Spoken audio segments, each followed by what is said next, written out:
যারা smart work করে তারাই সফল হয়। দেখো, অ্যাস মানে কি? গাধা। গাধা সারা জীবন পরিশ্রম করেই যায়। কিন্তু গাধা যথার্থ মূল্যায়ন পায় না। কিন্তু দেখো, অ্যাসের সাথে যখন তুমি ইটি যুক্ত করবা, তখনই এটা সম্পদে পরিণত হবে। ঠিক আছে? তাহলে শুধু গাধার মতো পরিশ্রম করলেই কোনোদিন সফলতা আসবে না। সফল হতে হলে তোমাকে পরিশ্রমের পাশাপাশি বুদ্ধিমত্তা খাটিয়ে সফলতা অর্জন করে নিতে হবে। যদি তুমি গাধা থেকে যাও তাহলে কোনোদিনই তুমি সফল হতে পারবে না। তাহলে তোমাকে কি হতে হবে? সম্পদে পরিণত হতে হবে। যদি তুমি সম্পদে পরিণত হতে না পারো, তাহলে তুমি তোমার পরিবারের বোঝা, সমাজের বোঝা, দেশের বোঝা হয়ে থাকবে। তাহলে পড়াশোনাকে আমরা কিভাবে স্মার্ট ওয়েতে করতে পারি, সেগুলোই আজকে শেয়ার করব। দেখো, ভাইরাসজনিত কয়েকটি রোগ আমরা কিভাবে সহজেই মনে রাখতে পারি। ভাইরাসজনিত কয়েকটি রোগ দেখো, হায় হায় দেশে বসন্ত মাস এলো, ভাইকে ইনফ্লুয়েঞ্জা ও ডেঙ্গু জ্বরে পেল।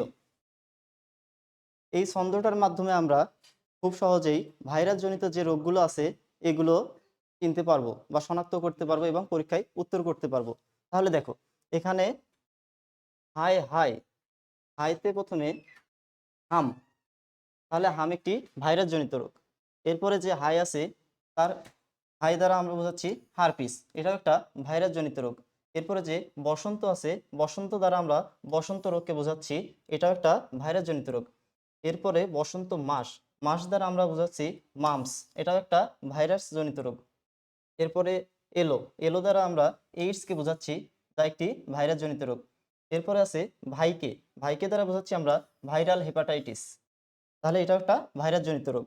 এরপরে আসি ইনফ্লুয়েঞ্জা, ইনফ্লুয়েঞ্জা একটি ভাইরাসজনিত রোগ। ডেঙ্গু, ডেঙ্গু একটি ভাইরাসজনিত রোগ। জলাতঙ্ক, এটাও একটি ভাইরাসজনিত রোগ। পোলিও, এটাও একটি ভাইরাসজনিত রোগ। তাহলে দেখো, এতগুলো ভাইরাসজনিত রোগকে আমরা একটি ছন্দের মাধ্যমে খুব সহজেই মনে রাখতে পারবো এবং পরীক্ষায় প্রশ্ন হলে আমরা সহজেই উত্তর করতে পারবো। তাহলে ছন্দটা আমরা আরেকবার দেখে নিই। হায় হায় দেশে বসন্ত মাস এলো, ভাইকে ইনফ্লুয়েঞ্জা ও ডেঙ্গু জ্বরে পেল। তাহলে এতগুলো ভাইরাসজনিত রোগকে আমরা শুধুমাত্র একটা ছন্দের মাধ্যমেই খুব সহজেই আয়ত্ত করতে পারবো। তাহলে দেখো, তোমার কিন্তু আর ব্যাকটেরিয়া জনিত রোগ করার কোনো দরকার নেই। তোমার পড়াশোনা করতে হবে স্মার্ট ওয়েতে। ঠিক আছে?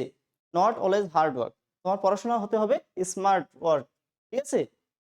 তাহলে এতগুলো ভাইরাস জনিত রোগ যদি আমরা মনে রাখতে পারি, এর বাহিরে যত রোগ থাকবে তাহলে সেগুলো কি হবে? ব্যাকটেরিয়া জনিত রোগ। তাহলে তুমি যেকোনো একটা পড়বা, যেকোনো একটা মনে রাখবা।